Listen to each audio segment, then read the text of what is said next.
दोस्तों, इंग्लैंड से 5वें दिन के खेल में हारने के बाद रो पड़े मोहम्मद सिराज। लेकिन जो अपने बयान में वो कहकर गए ना, वो सुनकर आप भी रो देंगे आज। अपनी खराब किस्मत के चलते चाहकर भी Mohammed Siraj Indian cricket team को जिता नहीं पाए। पुरजोर कोशिश करी, लेकिन फिर ऐसा क्या हो गया अंतिम गेंद पर कि सिराज ने भारतीय क्रिकेट टीम को हरवा ही दिया। अब इस पर खुद सिराज ने बहुत बड़ा बयान दिया है अपना।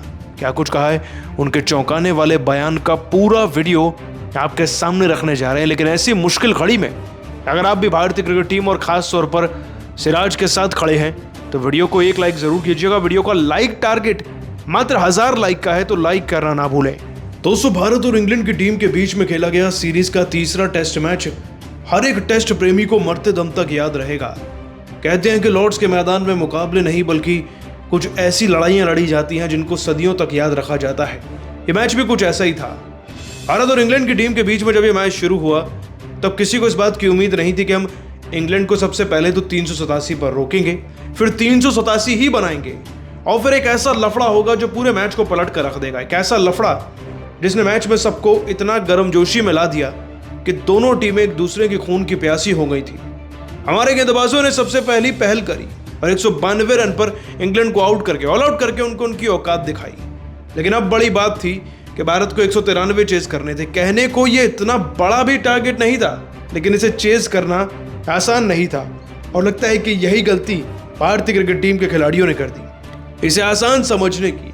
दरअसल 5वें दिन में बल्लेबाजी के लिए पिच अनुकूल रही ही नहीं थी। इसका एक अनुमान आप इसी बात से लगा लीजिए कि चौथे दिन में जाते जाते हमारे 4 विकेट हो चुके थे। ठीक है, उसमें एक विकेट आकाशदीप का था, लेकिन जो बाकी 3 खिलाड़ी आउट हुए उन्होंने कौन सा 3 मारे थे। यशस्वी जायसवाल 0 पर आउट हुए, करुण नायर 14 रन 6 रन पर, शुभमन गिल कप्तान आउट हो गए थे। अकेले लड़े तो केएल राहुल। आते ही केएल राहुल का भी पत्ता कट गया। 5वें दिन में 39 रन पर वो सिमट गए। इसके बाद ऋषभ पंत, वॉशिंगटन सुंदर, नीतीश कुमार रेड्डी, यही ऐसे कुछ नाम थे जो भारत को जिता सकते थे, लेकिन ये भी फेल रहे। सिंगल डबल डिजिट में अपने आप को आउट करा के चले गए। 15 से नीचे स्कोर था इन सबका। और फिर ले देकर सारी उम्मीदें रविंद्र जडेजा पर मढ़ दी गई। जडेजा तो ठहरे शेर, उन्होंने पूरी कोशिश करी भारत को जिताने की, साथ ढूंढने की, फिर वो चाहे बुमराह के साथ हो या फिर मोहम्मद सिराज के साथ हो। 54 गेंदें बुमराह ने खेली, 30 सिराज ने, लेकिन वो मनहूस 30वीं गेंद जो सिराज ने खेली, बशीर की वो गेंद थी। उसे डिफेंस तो उन्होंने अच्छे से किया, लेकिन गेंद विकेट में जा लगी। सिराज कंट्रोल खो बैठे थे और बेल्स नीचे गिर गए। भारत वहीं का वहीं मैच को हार गया, मात्र 22 रन के मार्जिन से। भारत की हार से इंग्लैंड तो बहुत खुश है, लेकिन एक खिलाड़ी बेहद ही दुखी है, शॉक में चला गया है। वो है खुद ब खुद मोहम्मद सिराज, क्योंकि सभी फैंस का मानना है कि सिराज रुक जाते तो भारत जीत जाता और भारत कमाल की जीत दर्ज करता, क्योंकि अकेले जडेजा भारत को जिताने का दम रखते थे इस मैच में। लेकिन अब हार के बाद सिराज ने अपना भावुक बयान दर्ज किया है और क्या कुछ कहा, चलिए आपको बताते हैं। दोस्तों, आपको बता दें कि हार के बाद खुद को ही दोषी बताते हुए सिराज ने कहा, क्रिकेट के मैदान में अक्सर कुछ गलतियां आपके हाथों ऐसी हो जाती हैं जो पूरी तरीके से अनकंट्रोलेबल होती हैं। आप ना तो उन्हें बदल सकते हैं, ना ही उन्हें चेंज कर सकते हैं। जड्डू भाई का साथ देने के लिए मैंने हर एक गेंद को अच्छे से खेला, बारीकी से परखा। अब बशीर की वो गेंद ऐसी थी कि उस पर मैंने डिफेंसिव शॉट खेलना था। गेंद मेरे बल्ले पर लगकर नीचे टप्पा भी ले चुकी थी, लेकिन उसके 1 बाउंस लेने के बाद भी मैं उसे रोक नहीं पाया। लगता है कि मानो कि किस्मत ने ही इस बात को तय कर लिया था कि अब इसे विकेट में लगना ही लगना है। वो जाके सीधा विकेट में लग गई और जिस वक्त वो विकेट में लगी, मैं समझ ही नहीं पाया अगले 10 मिनट तक कि हुआ क्या है, कैसे ये गेंद विकेट में जा लगी और बेल्स नीचे गिर गई। क्योंकि मुझे केवल डिफेंस करना था। जिता तो जड्डू भाई भी देते और मैंने उनकी मेहनत पर नहीं बल्कि पूरे देश की मेहनत पर पानी फेर कर रख दिया है। इस समय मेरे पास शब्द नहीं है। मैं दोषी हूँ 130 करोड़ भारतीयों का। बस सबसे यही कहना चाहूँगा कि मुझे माफ़ी दें, ताकि अगले मुकाबले में मैं कुछ अच्छा करके इसे सूच समेत इंग्लैंड की टीम से उतार सकूँ। दोस्तों, सिराज बेहद ही भावुक है। वो एक अच्छे खिलाड़ी हैं, जिम्मेदार खिलाड़ी हैं, लेकिन लगता है कि इस बार भारतीय क्रिकेट टीम की जीत ही नहीं लिखी हुई थी उनके मुकद्दर में। वैसे आप सभी को क्या लगता है, क्या सिराज की गलती थी या नहीं? नीचे कमेंट करके बताइएगा जरूर और अभी सब्सक्राइब कीजिए हमारे चैनल को। धन्यवाद। दोस्तों, 5वें दिन का खेल शुरू होते ही इंग्लैंड ने खतरनाक गेंदबाजी करते हुए टीम इंडिया के गिराए 3-3 विकेट लेकर इसके बाद रविंद्र जडेजा और नीतीश कुमार रेड्डी ने मिलकर जो कुछ भी किया उसे देखकर तो हर कोई हैरान हो गया। जी हां दोस्तों, भारत और इंग्लैंड के बीच खेले जा रहे तीसरे टेस्ट मैच के 5वें दिन के धमाकेदार हाइलाइट्स तो हम आपको इस वीडियो में जरूर दिखाएंगे। लेकिन दोस्तों, उससे पहले आपको क्या लगता है, भारत और इंग्लैंड में कौन सी टीम है ज्यादा मजबूत? आप खुद नीचे कमेंट करके बताइए। दोस्तों, आपकी जानकारी के लिए बताते चलें कि तीसरे टेस्ट मैच के चौथे दिन का खेल खत्म होने तक टीम इंडिया 4 विकेट खोकर 58 रन बना चुकी थी। भारतीय टीम को लक्ष्य मिला था 193 रनों का। केएल राहुल 33 रन बनाकर मैदान पर डटे हुए थे। 5वें दिन का महामुकाबला शुरू हुआ तो केएल राहुल का साथ देने के लिए मैदान पर उतरे ऋषभ पंत। दोनों बल्लेबाजों के कंधों पर टीम इंडिया की पूरी जिम्मेदारी आ चुकी थी। टीम इंडिया को मैच में वापसी करने के लिए इन दोनों बल्लेबाजों के बीच में बड़ी साझेदारी की जरूरत थी, तभी यहां से भारतीय टीम के वासी होना संभव हो सकता था।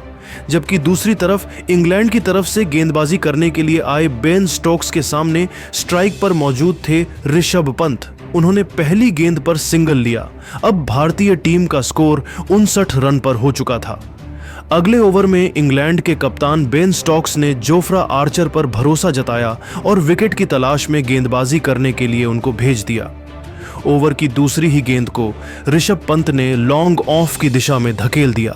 गेंद तेजी से बाउंड्री की तरफ बढ़ रही थी, जहां पर खड़े थे शोएब बशीर।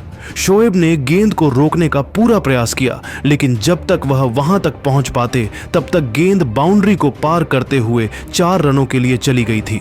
इस तरीके से पंत ने शानदार चौका मारकर टीम इंडिया के स्कोर को रॉकेट की रफ्तार से आगे बढ़ाया। केएल राहुल और ऋषभ पंत दोनों बल्लेबाज पूरी तरीके से मैदान पर सेट हो चुके थे और टीम इंडिया के स्कोर को आगे बढ़ा रहे थे, जबकि दूसरी तरफ इंग्लैंड की टीम को विकेट की तलाश थी। 20वें ओवर में इंग्लैंड की तरफ से गेंदबाजी करने के लिए खुद कप्तान बेन स्टोक्स आ गए। ओवर की पहली गेंद को केएल राहुल ने लेग साइड की दिशा में धकेलकर 2 रन चुरा ली। फिर चौथी गेंद पर सिंगल लेकर स्ट्राइक पंत को दे दिया, लेकिन बेन स्टोक्स ने इसके बाद शानदार गेंदबाजी करते हुए आखिरी 2 गेंद पर एक भेदन नहीं खर्च किया। 20वें ओवर में बेन स्टोक्स ने 3 रन खर्च किया। भारतीय टीम का स्कोर था 4 विकेट के नुकसान पर 66 रन। 21वें ओवर में इंग्लैंड के कप्तान बेन स्टोक्स ने नई रणनीति बनाई और फील्डिंग में बदलाव किया। साथ ही बॉलिंग अटैक पर जोफ्रा आर्चर को लगाया, लेकिन ऋषभ पंत ने ओवर की तीसरी गेंद पर सनसनाता हुआ चौका लगाकर टीम इंडिया के स्कोर को रॉकेट की रफ्तार से आगे बढ़ाया और इंग्लैंड की सारी रणनीतियों पर पानी फेर दिया। इसके बावजूद जोफ्रा आर्चर के हौसले काम नहीं हुए और उन्होंने शानदार वापसी करते हुए ओवर की 5वीं गेंद पर ऋषभ पंत को क्लीन बोल्ड करके उनके चारों खाने चित्त कर दिए। पंत भारतीय टीम के लिए 2 चौकों की सहायता से सिर्फ 9 रन की पारी खेलकर बेहद निराश मन से वापस लौट गए और टीम इंडिया के खेमे में मातम पसर गया, क्योंकि भारतीय टीम को इस मुकाबले में बने रहने के लिए ऋषभ पंत का मैदान पर टिके रहना बहुत ही ज्यादा जरूरी था। एक छोर से टीम इंडिया के विकेट गिरते जा रहे थे, लेकिन दूसरी तरफ केएल राहुल मजबूती के साथ मैदान पर अपना पैर जमाए हुए थे। ऋषभ पंत के पवेलियन लौटने के बाद केएल राहुल का साथ देने के लिए मैदान पर उतरे रविंद्र जडेजा। दोनों बल्लेबाजों को कंधों पर टीम इंडिया की पूरी जिम्मेदारी थी। अगर अब यहां से टीम इंडिया के एक विकेट भी गिरते तो टीम इंडिया खतरे में पड़ सकती थी। मैदान पर उतरते ही रविंद्र जडेजा ने सिंगल के साथ खाता खोला। 21 ओवर के समाप्ति के बाद टीम इंडिया का स्कोर 5 विकेट के नुकसान पर 72 रन था। इंग्लैंड की तरफ से 22वां ओवर लेकर आए विकेट की तलाश में इंग्लैंड के कप्तान बेन स्टोक्स। यहां पर दोनों बल्लेबाजों रविंद्र जडेजा और केएल राहुल ने समझदारी के साथ बल्लेबाजी करते हुए कोई भी रिस्क नहीं लिया और सिर्फ सिंगल डबल के साथ ही काम चलाया। बेन स्टोक्स ने अपने इस ओवर में 3 रन खर्च किए। अब टीम इंडिया का स्कोर 75 रनों तक पहुंच गया था। अगले ओवर में इंग्लैंड के कप्तान बेन स्टोक्स ने एक बार फिर से जोफ्रा आर्चर पर भरोसा जताया और गेंदबाजी करने के लिए गेंद को उनके हाथों में थमा दिया। ओवर की शुरुआती 2 गेंदों पर रविंद्र जडेजा ने डिफेंस किया, लेकिन तीसरी गेंद पर उन्होंने सनसनाता हुआ चौका लगाकर जोफ्रा आर्चर के होश उड़ा दिए और टीम इंडिया के स्कोर को तेजी से आगे बढ़ाया। फिर अंतिम गेंद पर सिंगल लिया। जडेजा ने अकेले जोफ्रा आर्चर की इस ओवर से 5 रन जोड़ लिए और टीम इंडिया के स्कोर को 80 रनों तक पहुंचा दिया। रविंद्र जडेजा काफी आक्रामक अंदाज में दिख रहे थे। ऐसा लग रहा था कि वह जल्द ही टीम इंडिया को